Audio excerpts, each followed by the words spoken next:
जो किरदार में मुझे पर्सनली इंटरेस्ट है करने में, तो मैं नहीं सोचता हूँ कि ये हीरो विलन है क्या है। Nepotism is a privilege that everybody have the privilege ना। हर डायरेक्टर के साथ कुछ नया एक्सपीरियंस होता है क्योंकि उनका कहानी कहने के अंदाज अलग होते हैं। और साल में एक बार अब हम लोग मिलते हैं, Hunter group, Hunter WhatsApp group मेरा भी है इन terms of like brand value. अगर किसी चीज़ का है मेरे काम को लेके तो वो हंटर का है। बैड कॉप के लिए अच्छा था, बहुत ही ऐसे फिल्मी सेंसिबिलिटीज से बनाई गई एक सीरीज़ है वो। और जिसमें अनुराग कश्यप के साथ एक्टिंग करने का मुझे अवसर मिला था। He is been my director, is been my producer, but he is been my co-actor and colleague also now. बड़ा अच्छा आया उनके साथ समय बिताने का, बहुत समय मिला, अवसर मिला था। बहुत गप्पेबाजी की हमने। एंड आदित्य के साथ तो ये मेरा दूसरा प्रोजेक्ट है, एक फिल्म भी कर चुका हूँ, कमांडो 3। वो एंटरटेनिंग और मज़ेदार चीज़ें ही बनाना चाहते हैं और कुछ उनका मोटिव नहीं होता है। He wants people to have a good time. तो इससे पहले एक पुलिस का रोल किया था मैंने, जो बहुत ही एक रियलिस्टिक पुलिस ऑफिसर का रोल था दहाड़ में। और यहाँ पे एक फिल्मी पुलिस ऑफिसर का भी करने का मौका मिला। I thoroughly enjoyed. एक डाइवर्सिटी, एक वर्सिटैलिटी क्रिएट होता है उससे मेरे करियर। जो जो किरदार में मुझे पर्सनली इंटरेस्ट है करने में, तो मैं नहीं सोचता हूँ कि ये हीरो विलन है क्या है। If I am genuinely interested तो मैं उसे एक्सप्लोर करता हूँ, और तैयारी के लिए कुछ समय चाहिए होता है।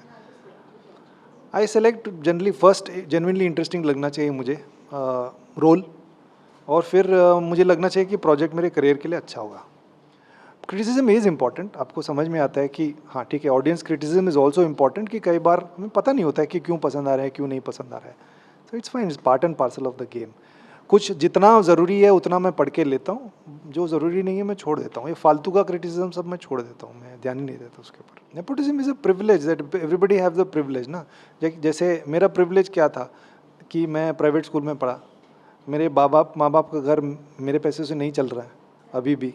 कभी भी, मैं इकलौता बच्चा हूँ ना, मेरे बाप ने, हमारी माँ काफ़ी बीमार रहती है, कभी ये नहीं बोला कि मत जाओ, हमारा क्या होगा, रहो, हमारा ख्याल कौन रखेगा, कभी नहीं कहा उन्होंने। ये मेरा प्रिविलेज है, उन्होंने मुझे करने दिया जो मुझे करना था। और कुछ लोगों के पास प्रिविलेज होता है कि उनके पास एक्सेस होता है, उनके पास नॉलेज होता है कि ये इंडस्ट्री कैसे काम करता है, तौर तरीके क्या हैं, इसके बिजनेस के, थिएट्रिकल रिलीज़ का बिजनेस मॉडल क्या है, इसकी समझ होती है उनके पास।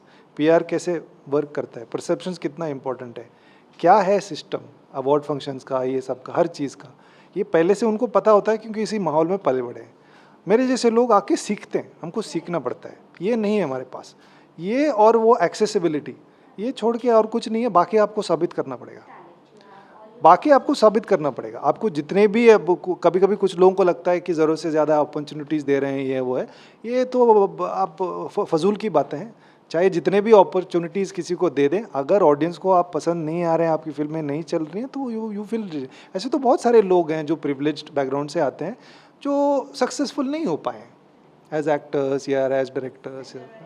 बहुत लोग हैं ऐसे वहाँ पे। और ऐसे बहुत सारे लोग भी हैं जो बाहर से आए थे, शाहरुख खान भी one of the biggest examples. वो कुछ नहीं से आए थे, वो इतना बड़ा नाम, one of the biggest stars in the world बने हैं वो। तो रामलीला में बहुत समय देना पड़ता है, because mister Bhansali takes his time. तो आपको बहुत पेशेंस से काम करना होता है। कब आपका शॉट लगेगा, कितने दिन लगेंगे एक सीन में, उसके लिए आपको समय बनाना पड़ता है। फटाफट काम करके घर जाना है, ऐसा आपका अगर मिजाज है तो नहीं हो कर पाएंगे। बहुत पेशेंस की ज़रूरत पड़ती है, और काफ़ी डिमांडिंग भी हो। बड़े पैशनेट आदमी हैं, आपके काम खुद के काम को लेके बड़े पैशनेट है, खुद की फिल्मों को लेके, और वो डिमांड भी करते हैं लोगों से। तो कई बार इस चीज़ से फ्रिक्शंस भी क्रिएट होते हैं।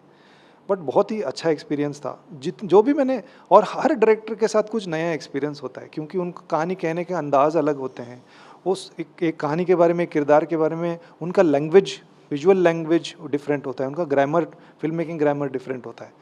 और इसमें अपने आप को ढालना अच्छा लगता है मुझे, और सीखने भी मिलता है, एक नया तजुर्बा भी मिलता है। और कई बार उस दिशा में वो पुश भी होता हूँ जो दिशा में मैं नेचुरली शायद ना जाऊँ, तो they push me in that direction. उसमें एक अनुभव, नया चीज़ कुछ करने का अनुभव भी मिलता है। हाँ, सबसे जाना माना फिल्म मेरा हंटर ही है। I really enjoyed. वो कई सारे लोग जो उस फिल्म के दौरान मेरे साथ काम किए, वो मेरे दोस्त हैं, जैसे राधिका, हर्षवर्धन, सब मेरे दोस्त बन गए हैं। We still stay in touch.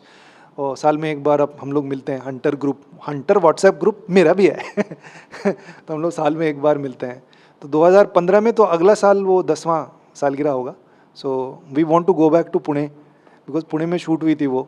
और वही होटल जहाँ पे हम लोग रुके थे, वहाँ पे रूम लेके आई थिंक ऐसे 2-3 दिन कुछ ऐसे बैठ के बातें करें। अभी तो सब लोग अयाशी वयाशी कुछ नहीं है, ऐसे सब लोग बात करें, क्या करेंगे, कुछ खाया जाए, नहीं, हाँ कुछ, हाँ कुछ, हाँ कुछ भी ड्रिंक्स ऐसे ऐसे कुछ ऐसे थोड़ा टाइम पास करके आ जाएंगे to celebrate the 10 years. It's given lot to me in terms of like brand value. अगर किसी चीज़ का है मेरे काम को लेके तो वो हंटर का है. अभी भी हंटर 2 कब आ रहा है, ये सीक्वल कब आ रहा है, ऐसे लोगों को थोड़ा एक्साइटमेंट है उसको चीज़ को लेकर. तो मुझे लगता है कि अगर बनेगा नहीं बट एक ब्रांड वैल्यू है उसका, है वो ज़रूर है. और बड़े अच्छे लोग थे, दोबारा से काम करने भी मिला कई लोगों के साथ में. It was a wonderful process. 2 दिन शूटिंग रुक गई थी जब बाड़ा साहब गुजर गए थे, but apart from that it was a wonderful process. Very professional, very respectful, very hard working. एक बच्चों की फिल्म है जो मेलबर्न में दिखाई जा रही है अभी, लिटिल थॉमस. वो आई थिंक ये साल या अगले साल यहाँ पे भी रिलीज़ होगी थिएट्रिकल. मैं 1 at a टाइम ही करता हूँ. तो है कुछ प्रोजेक्ट्स, तो फिलहाल एक की शूटिंग चल रही है, तो बीच में 1 महीने का गैप है. श्रेष्ठ भारत पर खबरों से जुड़े रहने के लिए चैनल को सब्सक्राइब और लाइक करें, बेल आइकन दबाएं और देखते रहें श्रेष्ठ भारत.